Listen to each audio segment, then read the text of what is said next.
झांसी का नाम सुनते ही सबसे पहले झांसी की रानी लक्ष्मीबाई की छवि हमारे मन मस्तिष्क में उभरती है। वर्ष 1857 में भारतीय स्वतंत्रता संग्राम के आंदोलन की जो चिंगारी भड़की थी, उस आग को फैलाने में रानी लक्ष्मीबाई की महत्वपूर्ण भूमिका रही।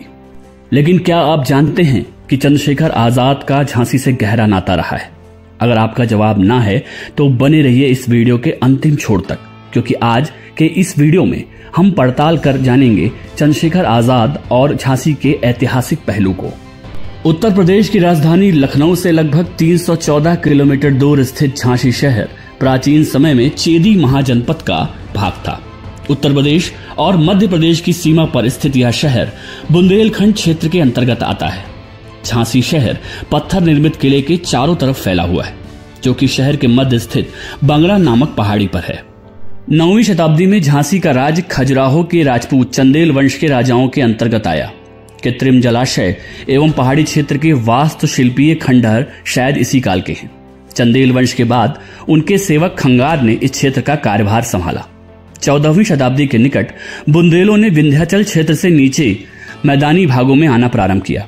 वे धीरे धीरे पूरे मैदानी क्षेत्र में फैल गए, जिसे आज बुंदेलखंड के नाम से जाना जाता है। झांसी के किले का निर्माण 1613 ईस्वी में ओरछा शासक वीर सिंह बुंदेला ने करवाया था। किंवदंती है कि राजा वीर सिंह बुंदेला ने दूर से पहाड़ी पर एक छाया देखी, जिसे बुंदेली भाषा में झांसी बोला गया। इसी शब्द के अभ्रंश से शहर का नाम झांसी पड़ गया। 17वीं शताब्दी में मुगल कालीन शासकों के बुंदेला क्षेत्र में लगातार आक्रमण के कारण बुंदेला राजा छत्रसाल ने 1732 ईस्वी में मराठों से सहायता मांगी। 1734 ईस्वी में राजा छत्रसाल के निधन के बाद बुंदेला क्षेत्र का 1/3 भाग मराठों को दे दिया गया। मराठों ने इस शहर का विकास किया और इसके लिए ओरछा से लोगों को यहां लाकर बसाया। साल 1857 ईस्वी में झांसी के राजा गंगाधर राव की मृत्यु हो गई, जिसके बाद तत्कालीन अंग्रेज गवर्नर जनरल ने झांसी को पूरी तरीके से अपने अधिकार क्षेत्र में ले लिया, जिसका विरोध करते हुए रानी लक्ष्मीबाई ने कहा था कि राजा गंगाधर राव के दत्तक पुत्र को राज का उत्तराधिकारी माना जाए, परंतु ब्रिटिश राज ने इसे मानने से इनकार कर दिया। इन्हीं परिस्थितियों के चलते झांसी में साल 1857 ईस्वी का संग्राम हुआ, जो कि भारतीय स्वतंत्रता संग्राम के लिए नींव का पत्थर सिद्ध हुआ। जून 1857 ईस्वी में 12वीं पैदल सेना के सैनिकों ने झांसी पर कब्जा कर लिया और किले में मौजूद ब्रिटिश अधिकारियों को मार डाला। ब्रिटिश साम्राज्य से जंग के दौरान रानी लक्ष्मीबाई ने स्वयं सैन्य संचालन किया, लेकिन अपनों के ही विश्वासघात के कारण वीरांगना को अपने प्राणों की आहुति देनी पड़ी। नवंबर 1858 में झांसी को फिर से ब्रिटिश साम्राज्य में मिला लिया गया और झांसी के अधिकार ग्वालियर के राजा को दे दिए गए। साल 1886 में झांसी को यूनाइटेड प्रोविंस में जोड़ा गया, जो स्वतंत्रता प्राप्त के बाद 1956 में उत्तर प्रदेश बना।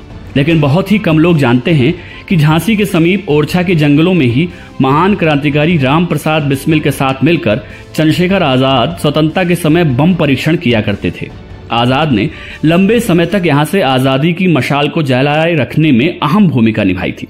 अंग्रेजी हुकूमत की छापेमारी से परेशान होकर तमाम स्वतंत्रता सेनानी ओरछा के घने जंगलों में कई बार आते और यहां रहते थे।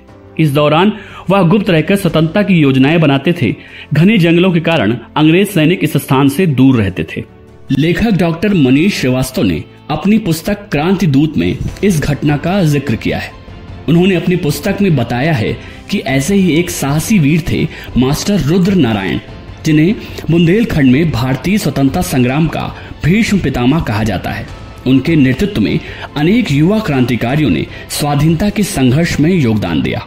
धरोहरों की पौराणिक ऐतिहासिक यात्रा में बस इतना ही। हम फिर मिलेंगे अगले एपिसोड में एक नई जानकारी के साथ।